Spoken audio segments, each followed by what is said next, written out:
तो क्या हाल चाल सत श्री अकाल, मैं हूं नियॉन मैन एंड गाइस आज में मेरे पास काफी सारे इंटरेस्टिंग स्टोरीज हैं। बट उससे पहले गाइस जैसा कि आप देख सकते हो, आप में से 46% से भी ज्यादा लोग जो मेरे वीडियोस देखते हो वो मेरे चैनल को सब्सक्राइब करके नहीं रखे हो। दिल से बुरा लगता है भाई, कर लो सब्सक्राइब अगर आपको कंटेंट पसंद आ रहा है तो। एनीवेज तो चलिए फर्स्ट स्टोरी की तरफ बढ़ते हैं, which is related to Taarak Mehta Ka Ooltah चश्मा शो। तो गाइस रिसेंट टाइम्स में आपने तारक मेहता का उल्टा चश्मा शो के अराउंड बहुत सारे कंट्रोवर्सी सुने होंगे। ये सब कुछ स्टार्ट हुआ जब इसी शो की एक एक्स एक्ट्रेस जेनिफर मिस्त्री आके बहुत सारे statements the against the show and even इनके जो प्रोड्यूसर है असित कुमार मोदी, उनके अगेंस्ट तो उन्होंने सेक्सुअल हैरेसमेंट के एलिगेशंस लगाए। अब असित मोदी ने ये एलिगेशंस को डिनाई कर दिया एंड वो बोल दिया कि लीगल एक्शन भी लेंगे वो। बट क्या आपको पता है कि अब एक और x actress of this show बाहर आकर ये शो के अगेंस्ट बात की। जी हाँ, वो बहुत सारी चीजों के बारे में शेयर की जिसके बारे में मैं आप लोग को बताऊंगा। बट उससे पहले जेनिफर मिस्त्री वाला जो सिचुएशन है उससे रिलेटेड कुछ अपडेट्स आए हैं। उन्होंने कल एक इंटरव्यू में रिवील करके बताया, जब I left the show I thought मैं पैसे भी नहीं मांगूंगी, मेरे 3.5 महीने के पैसे हैं and it's a big amount. Trust me, मेरा अकाउंट में लाख रुपए भी नहीं है। I have 7 girls in my माइका and I am taking care of everyone. So या बेसिकली उन्होंने एलिगेशंस लगाए कि उनका पेमेंट अभी तक क्लियर नहीं हुआ है। बट चलिए अब दूसरी एक्ट्रेस की तरफ बढ़ते हैं जिनका नाम है मोनिका भदौरिया। ये तारक मेहता का उल्टा चश्मा शो में बावरी का कैरेक्टर प्ले करती थी, आपको शायद याद होगी है। सो या 2019 में उन्होंने ये शो को छोड़ दिया था क्योंकि एलिजेडली यहाँ के वर्किंग कंडीशंस बहुत ही खराब थे। उन्होंने भी सेम चीज बताया कि उनके 3 महीने के पैसे अभी भी ड्यू है, which is around 4 to 5 lakh rupees. एक साल से वो ये पैसों के लिए लड़ रही है। शी इवन एडेड उन्होंने हर आर्टिस्ट का पैसा रोक रखा है, वेदर इट वाज राज नटखट, गुरुचरण भाई, सिर्फ टॉर्चर करने के लिए। उनके पास पैसे की कमी नहीं है। आगे उन्होंने एक बहुत ही सीरियस सिचुएशन बताया कि जब उनकी मदर का कैंसर ट्रीटमेंट चल रहा था तब भी उनको शो की तरफ से कुछ भी सपोर्ट नहीं मिला। वो पूरा रात हॉस्पिटल में रहती थी एंड पूरा दिन शूटिंग के लिए जाती थी। एंड जब वो आगे से भी बोलती थी कि जब वो राइट स्टेट ऑफ माइंड में नहीं है तब भी उनको फोर्स किया जाता था कि आओ अपना शूट कंप्लीट करो। और जब अनफॉर्चुनेटली उनकी मदर पास्ट अवे तब भी असित कुमार मोदी की तरफ से उनको कुछ कॉल्स वगैरह नहीं आए। वो उस टाइम ऑफ कोर्स काफी ज्यादा ट्रॉमा में थी and just 7 days after this unfortunate event उनको टीम से कॉल आ गया कि अब आओ काम पे लग जाओ। एंड व्हेन शी सेड कि she is not in the condition, उनके टीम की तरफ से रिप्लाई आया, हम आपको पैसा दे रहे हैं, हम जब चाहे आपको खड़ा होना पड़ेगा, चाहे आपकी मम्मी एडमिट हो या नहीं। तो वो सेट में जाती थी, हर रोज वो रोती थी। एलिजेडली यही उनका ब्रेकिंग पॉइंट था एंड इसके बाद वो शो को छोड़ दी थी। फाइनली उन्होंने एक और एलिगेशन लगाया कि जब वो शो को ज्वाइन की थी तब उनका सैलरी 30,000 रुपीज पर मंथ था एंड उन्होंने प्रॉमिस किया था कि 6 महीनों बाद उनका सैलरी में हाइक हो जाएगा, बट उन्होंने पैसा कभी नहीं बढ़ाया। शी सेड कि वो पैसे की बेईमानी करते हैं, सच में वो कुत्ते की जैसा ट्रीट करते हैं। उन्होंने मेरे साथ बहुत गंदा बिहेव किया है and their EP Sohail Ramani is the worst, बहुत बदतमीज है वो। सो या इनके तरफ से काफी बड़े बड़े एलिगेशंस आए एंड इफ यू थिंक कि दिस इज इनफ, ये खत्म हो गया, then no you are wrong. TMKOC के जो फॉर्मर डायरेक्टर थे जो 14 साल तक ये शो को डायरेक्ट किए, वो जेनिफर मिस्त्री को सपोर्ट करते हुए एक स्टेटमेंट दिए जहां उन्होंने कहा कि Jennifer is a very good person. उनका सेट्स में सबके साथ बनता था, चाहे वो एक्टर हो या हेयर मेकअप वाला हो या कोई भी हो, एंड उनको 14 साल में कभी भी जेनिफर की तरफ से कोई भी प्रॉब्लम नहीं आया। भाई साहब पता नहीं ये शो के अराउंड क्या चल रहा है, आपका क्या ओपिनियन है इस चीज से रिलेटेड मेरे को कमेंट्स में जरूर बताना। तो चलिए आगे बढ़ते हम लोग बात करने वाले विराट कोहली के बारे में। तो विराट कोहली ने कल सनराइजर्स हैदराबाद के अगेंस्ट एक सेंचुरी मार दिया। जहां गाइस फाइनली आफ्टर 4 years वो आईपीएल में एक सेंचुरी मारे and the fans are very very happy right now. But इससे रिलेटेड थोड़ा सा तो कंट्रोवर्सी होना ही था। आपको याद होगा after the Virat Kohli versus Gautam Gambhir वाला incident, senior journalist of India TV Rajat Sharma आके एक स्टेटमेंट दिए थे एंड उसके बाद रजत शर्मा एंड गौतम गंभीर के बीच में कंट्रोवर्सी हो गया था। मैंने इसको कवर किया हुआ है। सो कल जब विराट कोहली 100 मारे तब रजत शर्मा की तरफ से ये ट्वीट आया, magnificent 100 by Virat, it was a delight to watch. Of course somebody somewhere may not be happy. भाई साहब क्लियरली यहाँ पे लग रहा है कि वो इनडायरेक्टली गौतम गंभीर या फिर नवीन उलक के बारे में बात कर रहे हैं कि कोई तो ये 100 से शायद ना खुश होगा। अब शायद विराट कोहली का लखनऊ सुपर जायंट्स के कुछ प्लेयर्स या फिर स्टाफ के साथ नहीं बनता हो, बट लखनऊ सुपर जायंट्स का जो ट्विटर एडमिन है वो जरूर विराट कोहली को अप्रिशिएट करते हुए ये ट्वीट किए, Virat Kohli at his best. And ये चीज लोगों को देखकर बहुत ही अच्छा लगा कि एटलीस्ट ये एडमिन तो काफी प्रोफेशनल है। और इतना ही नहीं, कल एक और वायरल ट्वीट आया from Swiggy, sorry mango, chikoo is the real king. Anyways चलिए आगे बढ़ते हम लोग बात करने वाले हैं द केरला स्टोरी मूवी के बारे में। तो गाइस रिसेंटली मैंने आप लोग को इस वीडियो में बताया था कि द केरला स्टोरी वेस्ट बंगाल में बैन कर दिया गया था एंड इस मूवी के मेकर्स ये डिसीजन को सुप्रीम कोर्ट तक लेके गए। वेल फाइनली इस मूवी से रिलेटेड सुप्रीम कोर्ट से भी एक डिसीजन आया कि वेस्ट बंगाल से ये मूवी का बैन अपलिफ्ट कर दिया जाता है। बट इतना ही नहीं, सुप्रीम कोर्ट ने ये मूवी के मेकर्स को एक चीज करने को डायरेक्ट भी किया। उन्होंने कहा कि इस फिल्म के सामने एक डिस्क्लेमर डालना चाहिए saying that firstly there is no authentic data to back up the suggestion that the figure of converted people is 32,000 और any other figure, and secondly the film represents a fictionalized version of the subject matter. So yeah, basically उनको ये disclaimers डालना होगा. इस decision के ऊपर ध्रुव राठी भी react करते हुए ये ट्वीट किए सत्यमेव जयते. And talking about Dhruv Rathee, तो आप लोग को पता ही होगा द केरला स्टोरी वाला वीडियो जो उन्होंने बनाया था उसके वजह से उनको काफी ज्यादा हेट भी मिला. एंड इसको वो ट्वीट करके भी दिखाए. These are the kind of messages my foreigner wife has been receiving since past few days. पहले 3 स्क्रीनशॉट्स में उन्होंने इंस्टाग्राम मैसेजेस दिखाए जो उनको गालियां वगैरह मिलती है, आप पॉज करके रीड कर सकते हो. एंड 4th स्क्रीनशॉट में उन्होंने दिखाया कि कैसे ईमेल्स भी आते हैं उनको. तो चलिए अब आगे बढ़ते हम लोग बात करने वाले हैं आलिया भट्ट के बारे में. तो क्या आलिया भट्ट को इस चीज को लेकर एक्सपोज कर दिया गया? वेल, शायद आपने सुना होगा कि recently Alia Bhatt was announced as a Gucci brand ambassador. And वो एक गुची का इवेंट अटेंड करने गई थी जहां पर और भी बड़े बड़े सेलिब्रिटीज भी आए थे. ऑफ कोर्स उन्होंने इससे रिलेटेड पोस्ट भी किया, पिक्चर शेयर किए. बट जैसे ही वो ये पिक्चर्स को अपलोड की, कुछ यूजर्स ये एलिगेशन लगाने लगे कि उनका फोटोज जो है वो फोटोशॉप्ड है. जहां सामने आप देख सकते हो 2 फोटोज है. लेफ्ट साइड में एक जो दूसरे पोर्टल ने ये फोटो को अपलोड किया था, एंड राइट साइड में जो आलिया भट्ट ने अपने इंस्टाग्राम अकाउंट में शेयर किया. वेल, यूजर्स ने नोटिस किया कि उनका arm and even the face थोड़ा सा एडिटेड है. एंड नीचे अगर आप बेंच में देखोगे तो उसका वुडन लाइन थोड़ा सा कर्व्ड दिख रहा है. And this is a classic sign of photoshopping. तो यार पॉज करके बताओ यार, क्या ये फोटोशॉप्ड है या नहीं? एनीवेज, चलिए आगे बढ़ते हम लोग बात करने वाले हैं एल्विश यादव के बारे में. तो आपको याद होगा बीच में एल्विश यादव कुछ टाइम के लिए अपने मेन चैनल में व्लॉग्स अपलोड कर रहे थे instead of his vlogging channel. And इसका रीजन उन्होंने बताया था कि उनको अपने मेन चैनल में 10 मिलियन सब्सक्राइबर्स हिट करना है. वेल, अपेरेंटली क्रेजी दीप अपने लेटेस्ट वीडियो में बताया कि शायद एल्विश यादव झूठ बोल रहे हैं इस चीज को लेकर. जी हाँ, according to him actual reason कुछ और हो सकता है. आप खुद सुन लीजिए.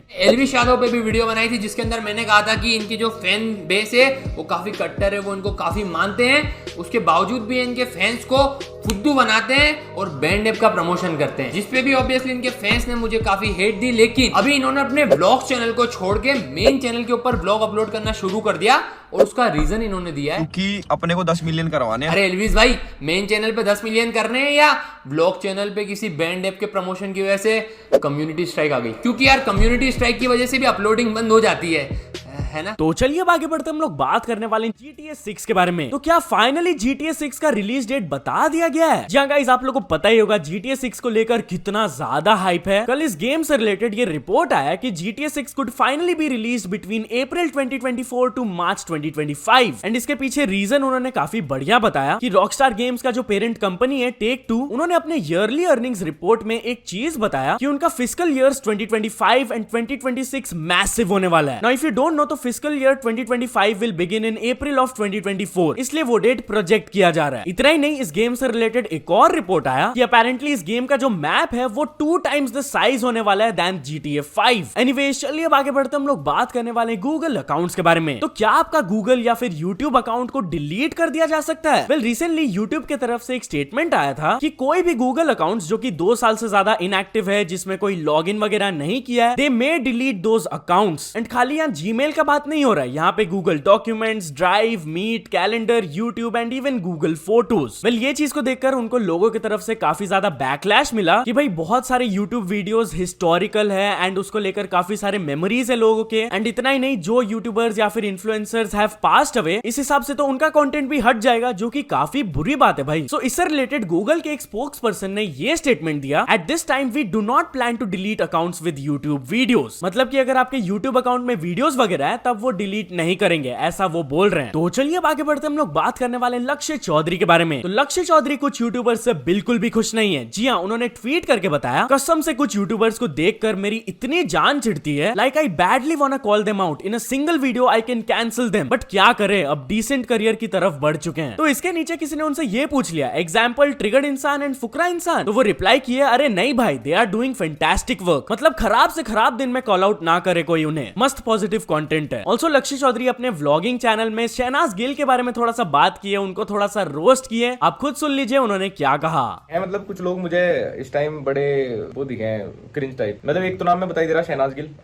मेरा बहुत मन कर रहा है कि यार मैं उसे उठा के रोस्ट मार दूं. मतलब उसकी हर एक लाइन में उसे ना किसी ने कह दिया था बिग बॉस के टाइम पे कि ब्रो तू क्यूट है, मतलब जैसे तू बात करती है ना, तू ऐसे क्यूट लगती है. अकल सब में आप क्या बोल रहे, क्या कर रहे हैं. अगर उसका शहनाज का सारा अली खान के साथ आप वो देख लो ना पॉडकास्ट, तो खुद अनकंफर्टेबल हो जाएगा. मतलब वो इतनी डम हरकतें कर रही, भुवन के साथ है उसका, भुवन के साथ पॉडकास्ट है। तो है ना खुद का कुछ है तो तो मजा आती है। वो नहीं होता कि मैं तो जैसे कोई लड़की होता है, मैं तो आइसक्रीम खाऊंगा याल, ऐसा नहीं करते याल बीसी, ऐसे भी तो बोलने आते। कभी कभी ठीक है, लेकिन जिन्हें ऐसा लगे ना कि मैं जब ऐसे बोलती हूँ या मैं ऐसी हरकतें करती हूँ तो क्यूट, मैं ऐसा लगे कि भाई शहनाज ने हद कर दी यार। मतलब आपको साइड रोल मिला वैसे तो एक फ्लॉप मूवी में, बट ठीक है करियर में कुछ तो अचीव करा है बिग बॉस में सिद्धार्थ शुक्ला के दम पे, इधर फिर और। बट यार कोई तो बताओ उसे यार, इतने दोस्त वोस्त हैं उसके, कोई तो बताओ। तो चलिए आगे बढ़ते हम लोग बात करने वाले हैं UK07 राइडर के बारे में। तो गाइस आप लोगों को पता ही होगा रिसेंट टाइम्स में UK07 राइडर अपने वीडियोस के थ्रू ये टीज कर रहे हैं कि शायद वो बिग बॉस या फिर कोई बड़े रियलिटी शो में जा सकते हैं। वेल उनसे रिलेटेड कल ये आर्टिकल आया फ्रॉम टेली चक्कर कि UK07 राइडर फीचर करने वाले बिग बॉस OTT सीजन 2 में। सो या तो चलिए अब कुछ अचीवमेंट्स के बारे में बात करते हैं। तो फर्स्ट ऑफ ऑल मारवाड़ी रसोई ने कंप्लीट कर चुकी है 100 के सब्सक्राइबर्स एंड ध्रुव राठी ने कंप्लीट कर चुके हैं 11 million subscribers. So many congratulations to both of them. तो चलिए अब कुछ इंटरनेशनल स्टोरीज के बारे में बात करते हैं। तो फर्स्ट ऑफ ऑल हम लोग बात करने वाले हैं इलॉन मस्क के बारे में। तो इलॉन मस्क एक यूट्यूबर का मीम शेयर किए जिसको देखकर वो शॉक हो गए। जी हां गाइस, शायद आप इथन बेजिंगा को जानते होंगे फ्रॉम दी साइडमैन। उनका ये एक मीम फॉर्मेट इलॉन मस्क ने ट्वीट किया with the caption when you realize you only replied the message mentally and never actually send the message. इसके नीचे इथन रिप्लाई किए upmost respect the meme game. फिर उन्होंने ये भी ट्वीट किया no shot Elon just use a bazinga meme. तो चलिए अब आगे बढ़ते हम लोग बात करने वाले हैं यूट्यूब का इंपैक्ट ऑन यूएसए इकोनॉमी के बारे में। जी हां गाइस, रिसेंटली ऑक्सफोर्ड इकोनॉमिक्स की तरफ से एक रिपोर्ट आया कि यूट्यूब का कितना बड़ा इंपैक्ट रहा है यूएस के इकोनॉमी पे। According to them in the year of 2022 YouTube का जो क्रिएटर इकोसिस्टम है उसका $35 बिलियन